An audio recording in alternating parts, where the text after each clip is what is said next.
లుచ్చ లఫంగ్ అంధభక్త్ చెప్పురా నేను అడిగేవాడికి సమాధానం. పెట్రోల్ రేటు పెరిగింది, దాని గురించి మాట్లాడరా చెత్త నా కొడక. మా హిందూ మతం గురించి నీకే పని రా చెత్త నా కొడక. ఏ గుడి కట్టినవురా? ఏ గుడి కట్టినావు? మోడీ గాడి ఏ గుడి కట్టిండు చెప్పునరా బోసిడికే గాళ్ళు. మా భద్రకాళి టెంపుల్ కట్టినరా? మా భాగ్యలక్ష్మి టెంపుల్ కట్టిండా? ఆర్ఎస్ఎస్ చెత్త నా కొడుకు, బీజేపీ చెత్త నా కొడుకు ఏ గుడి కట్టిండు? ఏం చేసిండు? మా హిందూ టెంపుల్లో ఉండేటువంటి వెంకటేశ్వర సుప్రభాతం నీ ఆర్ఎస్ఎస్లో ఉంటుందారా బోసిడికే? బడివే నా కొడక. శివసేన వ్యతిరేకిస్తుందిరా ఆర్ఎస్ఎస్ని. అట్లాంటిది బాపనోడు నడిపేది మాకెందుకురా? బాపనోడు బీసీ ఎస్సీ ఎస్టీలను అందరినీ అనగదొక్కిండు, శూద్రులు అని చెప్పిండు, చండాలని చెప్పిండు, అంటరాని వారని చెప్పిండు, ఊరికి దూరంగా పెట్టిండు, మొద్దు పని అంత మాతోటి చేయించిండు. ఇప్పటికీ కోర్టులో కానీ జడ్జిలలో కానీ ఎక్కడ కానీ బాపనోడు తప్ప అన్యమత బీసీ ఎస్సీ ఎస్టీలు ఉండరు. వీళ్ళ బతుకులు అట్లనే ఉన్నాయి. మొద్దు పని వీడి చేయాలి, కుసన్న దగ్గర వాడు ముచ్చడి చెప్పి కుళ్ళు కుతంత్రాలు చేస్తా అంటే ఎన్నాళ్ళు ఎడ్డినా కొడకల్లారా. శూద్రులు బీసీ ఎస్సీ ఎస్టీ అదేవిధంగా ఈ యొక్క ఇది దళితులని ఇన్నేళ్ళు ఆపరేషన్ చేసింది బాపనోడు రైడరా. నాశనం చేస్తుంది బీఎస్పీ చెత్తనా కొడక. నీకు అర్థమైతలేదా? బీజేపీకి ఎందుకు సంఖ నాకుతున్నావు? ఏం సాధించినావు? బహుజన ఏది వాదం అని చెప్పి ఏం సాధించినావురా నువ్వు ఏది యూపీలా? నాకు అర్థం కాదు. ఈ ఆర్ఎస్ ప్రవీణ్ కుమార్ గారు ఎందుకు అడగాడు? మోడీ గారిని ఎందుకు ప్రశ్నించాడు? కేంద్ర ప్రభుత్వాన్ని ఇందిరా శోభన్ ఎందుకు ప్రశ్నించదు? అరే అంధభక్తు చెత్త నా కొడుకులారా, పెట్రోల్ మీద 33 రూపాయలు ట్యాక్స్ తీసుకుంటున్నా మోడీ గారు కదా. కార్పొరేషన్స్ యొక్క ఇది వ్యాపార సంస్థల దగ్గర ట్యాక్సులు తీసుకుంటున్నారు, పర్సనల్ ఇన్కమ్ ట్యాక్స్ తీసుకుంటున్నారు. వీటి గురించి మాట్లాడరా బోసిడికే గారు? పొద్దుగా లేస్తే మతం అంటావు, మళ్ళీ ఆ మతాన్ని కూడా ఒక ముస్లిం వాళ్ళే చెడ్డోళ్ళు అంటావు ఏంది బే? నాకు అర్థమైతే లేదు. జగన్ గారు కన్వర్ట్ చేస్తున్నాడు ఆంధ్రప్రదేశ్లో కదా, షర్మిలక్క కన్వర్ట్ చేస్తున్నది. ఆ షర్మిలక్క అడగదేంది? ఒక మోడీ గారిని ఒక్కసారి ప్రశ్నించది, ప్రత్యేక హోదా గురించి ప్రశ్నించది, ఇంకా ఏ విషయంలో ప్రశ్నించది అంటే అర్థమైంది కాదు. ఈశాన్య రాష్ట్రాల్లో ఎవడరా బీజేపీకి గెలిపిస్తుంది? క్రిస్టియన్స్. గోవాలో గెలిపిస్తుంది క్రిస్టియన్స్. అవునా కాదా? కాబట్టి క్రిస్టియన్స్తో నొప్పి అయితే లేదు. పొద్దుగాలు వేస్తే కన్వర్ట్ చేసినవాడు ముస్లిం వాడు కన్వర్ట్ చేయడు. పొద్దుగాలు వేస్తే అన్నిటికీ ముస్లింస్ షెడ్యూళ్ళని చూపెడతారు బోసిడికే వాళ్ళు. మీకేం పనిరా మతంతో? మతాన్ని కాపాడడానికి చర్చిలు ఉన్నాయి, మాస్కులు ఉన్నాయి, అదేవిధంగా గుళ్ళు ఉన్నాయి, వాటికి మఠాధిపత్యాలు ఉన్నాయి, పీఠాలు ఉన్నాయి. మీకేం పనిరా బోసిడికే వాళ్ళు? మతం తెరుగు మీరెందుకు వస్తుర్రా? కాదు, రాజాసింగ్ గాడు ఏది గోషామాల్లో ఉన్న ముస్లిమ్స్కి క్రిస్టియన్స్కి వాళ్ళ ప్రాతినిధ్యం వహించడా ఎమ్మెల్యే అంటే? అర్థం కాదు. వారణాసిలో ఇప్పుడు బెనారస్లో ఉన్న ముస్లిమ్స్ పట్టించుకోవడా మోడీ గాడు? చాంద్రాయణ గుట్టలో ఉన్నటువంటి హిందువులను పట్టించుకోవడా వాడు ఎంఐఎమ్మోడు? మతం పేరు మీద మోట్లాడు బే? సిగ్గుచరం లేదు మన భారత రాజ్యాంగాన్ని సెక్యులర్ ఉంటే? అరే అంధభక్తు బోసిడికే గాళ్ళు, మతం పేరు మీద దుష్ప్రజాలు ఎందుకురా బోసిడికే గాళ్ళు? మత రాజ్యాలు మంచి లేవురా. మనం పాకిస్తాన్ తోటి కంపేర్ చేసుకుంటారా? పాకిస్తాను, బంగ్లాదేశ్, నేపాల్ వీటితో రాడా భారతదేశాన్ని కంపేర్ చేసేది బోసిడికే?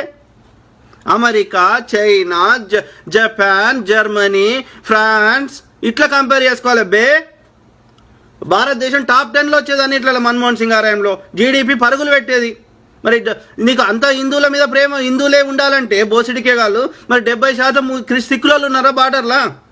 పోనీ మరి షెడ్యూల్ వేసుకొని రక్షించండి దేశాన్ని. ఏం చేసిర్రా మీరు బోసిడికే గాళ్ళు హిందువులకి?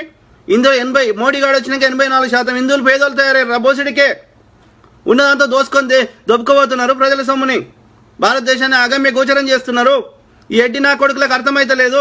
చదువుకొని కూడా వాడు కాంగ్రెస్ హయాంలో 7 పైసలు పెంచితే లొల్లి చేసిర్రు. వీడు ఎంత రేట్లు పెంచినా సపోర్ట్ చేయరేంద్రా? సిగ్గుశరం లేదు. అన్నం తింటలేరు. రాముడు చెప్పిండు అబద్ధం ఆడమని, హిందుత్వం చెప్పింది అబద్ధం ఆడమని, సత్యహరిచంద్రుడు చెప్పిండు అబద్ధం ఆడమని. నోరు తెరిచి అబద్ధాలు, అబద్ధం ప్రచారాలు. ఇదారా సంస్కారం? ఇదారా హిందుత్వం నేర్పింది? మనిషి అన్నాక ఒక ఎథిక్స్ మోరల్స్ ఉండాలి. చచ్చిపోయినాక ఏం తీసుకోతారు బే? మోడీ గారు చచ్చిపోడా ఉంటాడా? అమిత్ షా గారు చచ్చిపోడా? ప్రజలందరూ సొమ్ము దోసుకొని ఏం చేసుకుంటారు బే? పొద్దుగా లేస్తే ప్రతి దగ్గరికి మతం ఏం చేస్తుర్రా? నా ఇంట్లో ఏమన్నా మొక్కుంటా, నా చర్చిలో ఏమన్నా మొక్కుంటా, నా మస్జిద్లో ఏమన్నా మొక్కుంటా, మీకేం అవసరం రా? మీరు పరిపాలన కోసం వచ్చారు, పరిపాలించండి. మీరు రాగానే హిందువులకు థ్రెట్ ఎందుకు వస్తుంది బే? 800 సంవత్సరాలు ముస్లిం రాజులు పరిపాలించినప్పుడు ఏం కాలే హిందుత్వానికి? 400 సంవత్సరాలు యూరోపియన్లు ఉన్నప్పుడు ఏం కాలే? కాంగ్రెస్ వాడు 60-70 ఏళ్ళు ఉన్నప్పుడు ఏం కాలే హిందుత్వానికి? భారతదేశం 80-90% హిందువులే ఉన్నారు. బీజేపీ రాగానే హిందువులకు థ్రెట్ వస్తుంది. 90 మంది ఉన్న వాళ్ళకి 5-10% తోటి వస్తుంది. మళ్ళీ ఏం అన్యమతస్థులతో, క్రిస్టియన్ తోటి రాదు, పార్సీలతో రాదు, సిక్కులతో రాదు, యూదులతో రాదు, ఇంకెవ్వరితో రాదు, జైనులతో రాదు, బుద్ధిస్టులతో రాదు. ఒక్క ముస్లిం వాడే చెడ్డాడు. అబ్బే నీకు ఓటేయకపోతే వాడు ఫతేపూర్ సిక్రీని కట్టిండు, తాజ్మహల్ కట్టిండు, చార్మినార్ కట్టిండు, హైదరాబాద్ నగరాన్ని నిర్మించిండు, ఎన్నో కట్టడాలు ఉన్నాయి. నువ్వు బ్రిటిష్ వాడు ఏమున్నారో భారతదేశంలో కట్టివాడు కట్టినాయి. సిగ్గుశరం లేదు అన్నం తింటే బోసిడికే.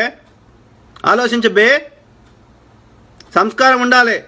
అంధభక్తు బోసిడికే, గుడ్డిగా కళ్ళు ఉండి గుడ్డిగా సపోర్ట్ చేయద్దు బోసిడికే. ప్రజలందరూ నష్టపోతున్నారు. ప్రజలందరూ ట్యాక్సులు కడతారు.